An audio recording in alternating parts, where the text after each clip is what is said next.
Hello everyone, welcome to my channel. कैसे हैं आप सब? उम्मीद करती हूँ आप सब बहुत अच्छे होंगे। तो आज मैं फिर से आप सबके लिए कुछ खास छोटे छोटे टिप्स लेकर आई हूँ जो बहुत ही यूज़फुल है, रोज़मर्रा की लाइफ में बहुत काम आएंगे। तो अगर वीडियो अच्छी लगती है तो प्लीज़ वीडियो को लाइक कर दीजिएगा। चैनल पर पहली बार आए हैं तो चैनल को सब्सक्राइब जरूर कर लीजिएगा। आपकी एक लाइक और सब्सक्राइब से हमें काफ़ी मोटिवेशन मिलती है। तो चलिए बढ़ते हैं पहले टिप्स की तरफ। तो पहला टिप्स है आटा को लेके। कई बार हम सादे पराठा बनाते हैं, पर अगर ऐसे ही आटा तैयार करके पराठे बना दे तो वो पराठे बच्चे को पसंद नहीं आती है। तो जब भी आप सादा पराठा बनाएं तो उसमें आधी चम्मच जीरा रखें और आधी चम्मच अजवाइन को हाथ पर लेके थोड़ा सा रगड़ के फिर डालें। 1/4 चम्मच नमक रखिए उसमें, और 1 चम्मच से थोड़ा सा कम या आप 1 चम्मच भर के उसमें घी रख दीजिए। और उसके बाद आटा को अच्छे से मिक्स करके और फिर आटा तैयार कीजिए। तो इसके पराठे बहुत ही अच्छे बनते हैं। आप आटे की क्वांटिटी के हिसाब से इन सब चीज़ों को बढ़ा सकते हैं या कम कर सकते हैं। तो इस तरह की पराठे जो है वो बच्चों को बहुत पसंद आती है। अगर सिर्फ आटा तैयार करके हम बच्चों को देते हैं पराठा बना के तो वो नहीं खाना चाहते हैं, और हमेशा स्टफ़ पराठा बना के नहीं खिला सकते हैं। जब भी आटा आप तैयार करें रोटी के लिए या पराठे के लिए तो आटा को अच्छे से गूंदना ज़रूरी रहता है। जितने अच्छे से गूंदेंगे पराठे आपके उतनी ही क्रिस्पी और टेस्टी बनेगी।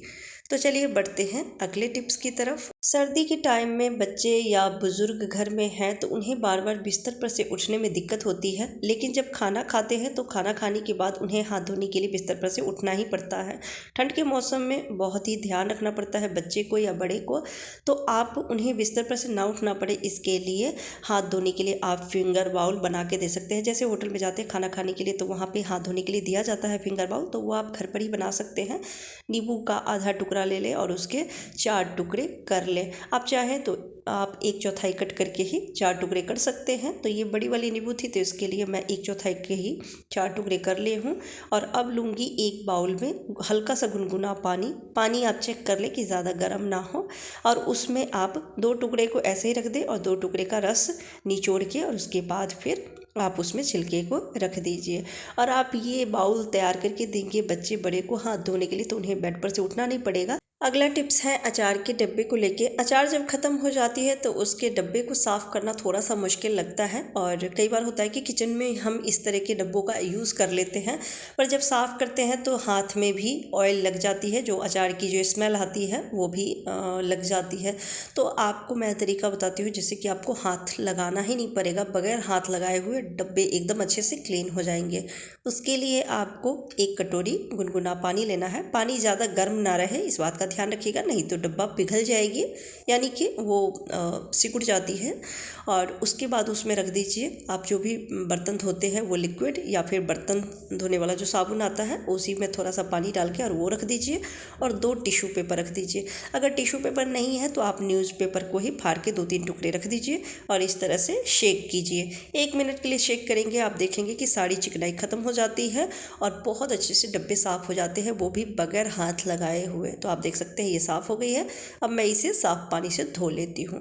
तो धो ली हूँ बगैर हाथ लगाए हुए, गंदा हुए हाथ। ये बॉटल अच्छे से साफ़ हो गई है। अब इसे थोड़ी देर के लिए धूप में रख दीजिए ताकि जो अचार की स्मेल होगी थोड़ी बहुत वो भी दूर हो जाएगी। फिर आप इसे किचन में कोई भी सामान रखने में यूज़ कर सकते हैं। अगला टिप्स है बिंदी को लेके। कई बार होता है कि साड़ी पे हमें डिजाइनर बिंदी लगानी है, लेकिन बिंदी होती नहीं है उस टाइप की। तो आप क्या करें कि प्लेन बिंदी को ही डिजाइनर बिंदी बना सकते हैं। तो उसके लिए आप छोटी वाली जो आती है ना बिंदी, सब डिज़ाइन वाली बहुत तरह की बिंदी आती है, और ये छोटी वाली बिंदी ड्रेस पे ज़्यादा अच्छी लगती है, साड़ी पे बड़ी वाली अच्छी लगती है। तो आप वो लेके प्लेन वाली बिंदी के ऊपर लगा दीजिए, जैसे मर्जी हो, बीच में लगाइए या फिर थोड़ा सा तिरछा करके लगाइए। तो ये एकदम डिजाइनर बिंदी बन जाएगी और फिर साड़ी पर ये बहुत जचेगी। तो कई बार मैं ऐसे ट्राई करती रहती हूँ, आप भी ट्राई करके देखिएगा, अच्छा लगेगा। अगला टिप्स है सिंक को लेके। जब बर्तन धो लेते हैं तो बर्तन धोने के बाद जब सिंक साफ़ करते हैं, सिंक में बहुत सारा चिकनाई होता है क्योंकि दाल में सब्जी में ऑयल लगी रहती है, और वो कढ़ाई कुकर हम धोते हैं तो सिंक थोड़ी सी चिकनी हो जाती है। तो उसको साफ़ करने के लिए आप क्या करें, 2 चम्मच आटा ले लें। आप जो आटा छानते हैं तो छानने के बाद जो ऊपर का चोकर बच जाता है उसका यूज़ कर सकते हैं, अगर वो नहीं है तब आप आटा ले सकते हैं। तो आटे को छिड़क दीजिए लीजिए सिंक में और हाथ से ही इस तरह से रगड़ लीजिए। अगर आप बर्तन मांजने वाला यूज़ करते हैं तो उसमें आटा अच्छे से लग जाती है, फिर वो जल्दी साफ़ नहीं होती है, तो इसके लिए हाथ से ही थोड़ा सा इस तरह से रगड़ लीजिए, बहुत अच्छे से साफ़ हो जाती है सिंक। उसके बाद इसमें गर्म पानी थोड़ा थोड़ा करके डाल दीजिए। इससे दो फ़ायदे होंगे, एक तो जो ऑयल का या घी की चिकनाई लगी हुई है वो साफ़ हो जाएगी, और अगर सिंक के पाइपलाइन में कचरा फंसा हुआ है तो वो भी साफ़ हो जाएगी। तो इसको इस तरह से गर्म पानी रख दीजिए, और उसके बाद जिस भी आप चीज़ से सिंक साफ़ करते हैं उस पर थोड़ा सा साबुन लगा के और फिर दोबारा से आप रगड़ दीजिए। इससे देखेंगे सिंक चमक जाएगी। मेरा सिंक जो है वो बहुत ही पुराना है, तो इसमें पानी का दाग लगा हुआ है, ये कई जगह से टूटा भी है, लेकिन फिर भी आप देख सकते हैं कि कितना ये साफ़ हो गई है, कितना चमक गई है। तो इससे आपकी सिंक बहुत अच्छे से साफ़ हो जाएगी। अगला जो टिप्स है वो है अदरक को लेके। अदरक खाने में हम यूज़ करते हैं, सब्जी में रखते हैं, चाय में भी रखते हैं, और इससे सब्जी का और चाय की टेस्ट बहुत अच्छी आती है। अदरक बहुत फ़ायदेमंद होती है, पर क्या आपको पता है कि अदरक से आप पीले से पीले दांत को भी चमका सकते हैं, और कई लोगों के मुंह से दुर्गंध भी आती है, बदबू आती है, तो उसे भी आप दूर कर सकते हैं। तो उसके लिए आपको लेना है एक छोटा सा अदरक का टुकड़ा, और हमें इसका 1 चम्मच जूस लेना है। तो इसके लिए सबसे पहले आप अदरक को छील लीजिए अच्छे से, और छीलने के बाद हमें इसको धो लेना है। तो मैं एक छोटा सा टुकड़ा ली हूँ और अब इसे छील लेती हूँ। तो अदरक को छील के धो ली हूँ और अब इसको मैं ग्रेट कर लेती हूँ। ग्रेट करने के बाद इसका जूस बहुत आसानी से निकल जाती है। तो ग्रेट कर ली हूँ, और अब जितने भी अदरक हैं उसको हाथ पे हम रख लेंगे, और हथेली पे रख के थोड़ा सा दबा दबा के इसका जितना भी जूस होगा वो सब हम निकाल लेंगे। 1 चम्मच जितना जूस हमें चाहिए। तो देख सकते हैं ये जूस हमने निकाल लिया है। तो 1-2 बार इसको और हम टेस्ट करेंगे, ताकि जो भी इसमें और जूस होगा वो भी निकल जाएगा।